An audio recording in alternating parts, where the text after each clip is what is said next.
안녕하세요. 좋아요, 구독, 알림 설정에 진심으로 감사드린다. 오늘은 미국 우선주의 정책이 유럽 핵무장론을 촉발했다는 긴급 소식을 전한다. 또한 한국형 무인기와 KF-21 연동까지 자세히 살펴본다.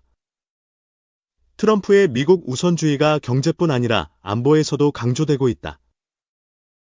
이로 인해 유럽은 자체 핵무장론을 논의하기 시작했다. 미국이 러시아를 반복적으로 옹호하며 유럽 국가들은 새로운 현실에 직면했다. 미국 없는 안보를 고민하게 된 것이다. 프랑스는 유럽 내 핵보유국으로 가장 먼저 대응에 나섰다. 마크롱 대통령은 유럽이 러시아 위협에 스스로 맞서야 한다고 밝혔다.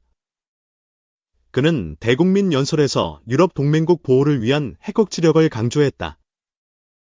전략적 대화를 시작하겠다고 공식 발표했다. 마크롱은 우크라이나와 유럽 안전을 위해 신속한 결정을 촉구했다.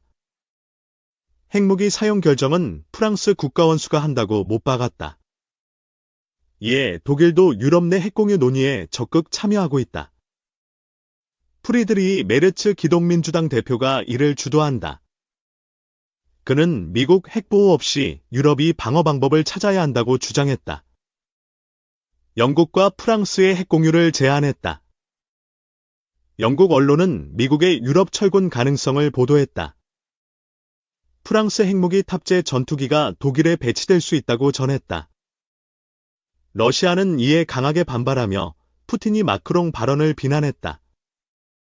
그는 이를 대립적이고 위험한 연설로 규정했다. 푸틴은 나폴레옹의 1812년 러시아 침공을 언급하며 경고했다. 프랑스가 실수를 반복하려 한다고 비판했다. 스톡홀름 국제평화연구소 2023년 핵무기 영감에 따르면 전 세계 핵무기는 12,512기다. 사용 가능한 핵무기는 9,576기이다. 러시아는 5,889기, 미국은 5,244기를 보유하고 있다. 프랑스 290기, 영국 225기는 상대적으로 적다. 유럽은 자주국방에 힘을 싣고 있으며 한국도 투자를 강화해야 한다. 현재 AI 무인 산업에 집중하고 있다. 하나에어로스페이스는 지상 무인 체계와 드론 사업을 확대하고 있다. 해외 방산 업체들과 협력을 통해 기술을 확보한다. 이를 위해 태스크포스를 발족하며 유영관 부사장이 총괄한다. 공군 소장 출신으로 전문성을 갖췄다. 작년 11월 독도함에서 모하비 무인기 이륙 실험을 진행했다. 일반 함정에서 고정익 무인기를 띄운 최초 사례다. 류 부사장은 AI와 유무인 복합 기술 개발을 강조했다. 방산 호황이 단기적으로 끝나지 않도록 준비한다. 하나는 쉴드 AI에 투자하며 AI 플랫폼 하이브마인드 확장을 지원했다. 통신 불안정 상황에서도 작동 가능하다. 지난 1월 AI 항공 테러 정찰 드론 개발 협약을 체결했다. 기존 정찰 차량에 드론 기술을 추가했다. 국방과학연구소와 대한항공은 저피탑 무인편대 기술 시범을 진행했다. 부산 테크센터에서 성공적으로 마무리했다. 저피탑 무인편대는 유인 전투기와 협력하며 다양한 임무를 수행한다. 정찰, 전자전, 공격이 가능하다. 기체 단면적 최소화와 전파 흡수 소재로 탐지 확률을 낮췄다. 2027년까지 유무인 복합 비행 시험을 목표로 한다. 군 관계자는 2030년대 카프-21과 무인편대 실전 투입을 전망한다. 공중전 능력이 대폭 강화된다. 해군은 쉬벨 S-100 무인기를 10년 이상 운용해왔다. 해상 감시와 정찰 작전을 수행한다. S-100은 길이 3.11m, 최대 이륙 중량 200kg이다. 최고 속도 241km/h. 작전 반경 180km를 자랑한다. S-300 캠콥터는 최대 이륙 중량 660kg으로 발전했다.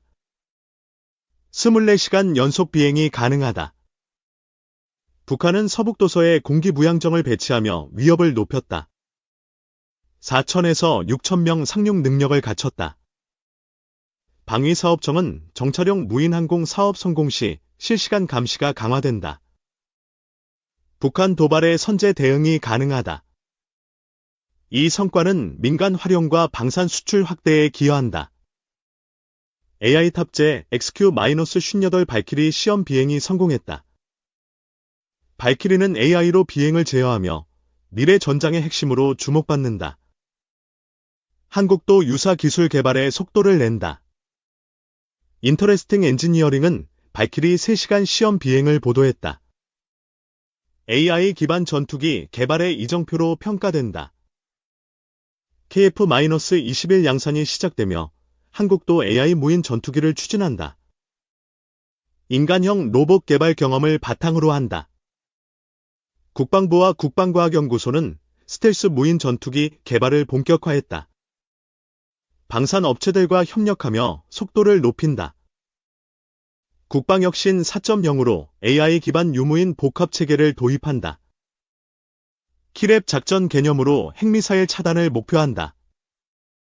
KF-21과 무인 전투기 편대는 키랩 작전에 최적화된다.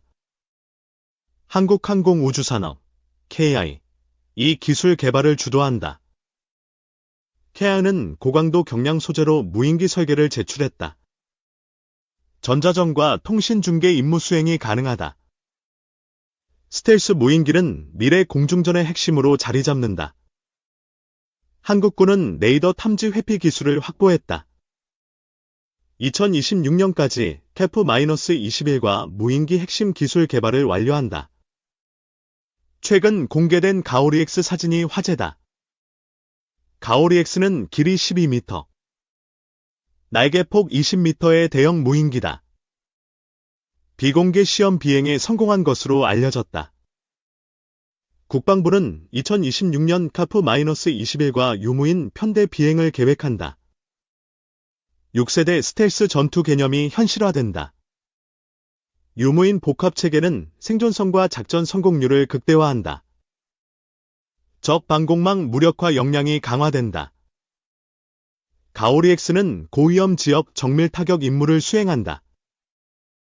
스텔스 기술과 고속 엔진이 필수적이다. 국방과학연구소는 무인기용 스텔스 기술 국산화에 성공했다. 미국 전문가도 한국 기술을 극찬했다. KF-21과 무인기 연계 시 F-35를 능가할 가능성이 있다. 실시간 데이터 공유로 초저공 침투가 가능하다. 링크 네트워크 기술로 작전 수행 능력이 강화된다. 인도 전문가도 한국의 우위를 인정했다. 2016년부터 저피탐 스텔스 기술 연구를 시작했다. 5년 만에 실질적 성과를 거뒀다. 전파 흡수 물질과 특수 형상으로 레이더 반사율을 줄였다. 비행 제어 알고리즘 검증도 완료했다. 1990년 걸프전 F-117 활약을 계기로 연구를 본격화했다. 1999년부터 형상 설계와 소재 개발에 집중했다. KF-21 블록 3는 내부 무장창과 5세대 스텔스 기능을 갖춘다. 스텔스 탐지 레이더도 개발했다. 하나 시스템은 초단파 레이더로 소형 스텔스기를 탐지한다. 고출력 표적 탐지 기술로 방어 능력이 향상된다.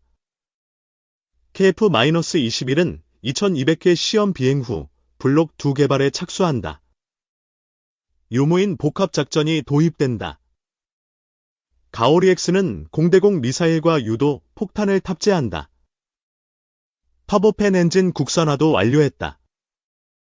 중국과 일본은 KF-21 성공에 충격을 받았다. 한국의 기술력을 의심하며 반발한다. KF-21은 메타물질로 레이더 반사 면적을 줄였다. 블록 3는 5.5-6세대 수준으로 진화한다. 하나오션은 미해군 함정 정비 사업을 성공했다. 한미 해양 방산 협력이 도약했다. 윌리 슈라호 정비로 글로벌 경쟁력을 입증했다.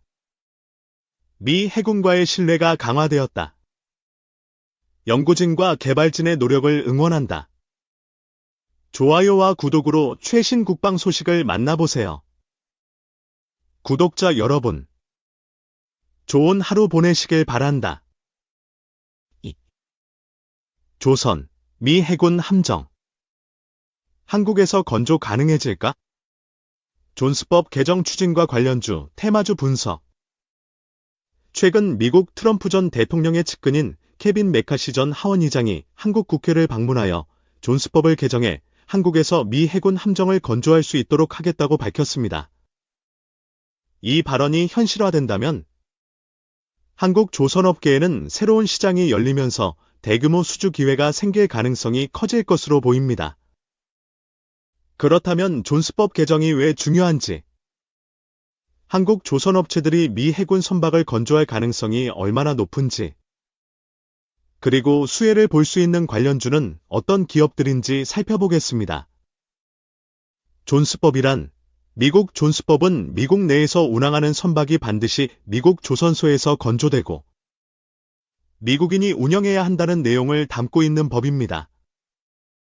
이 법은 미국 조선업을 보호하기 위해 도입되었으나 결과적으로 미국 조선 산업의 경쟁력을 저하시켰고 미 해군의 함정이 노후화되는 문제를 초래했습니다.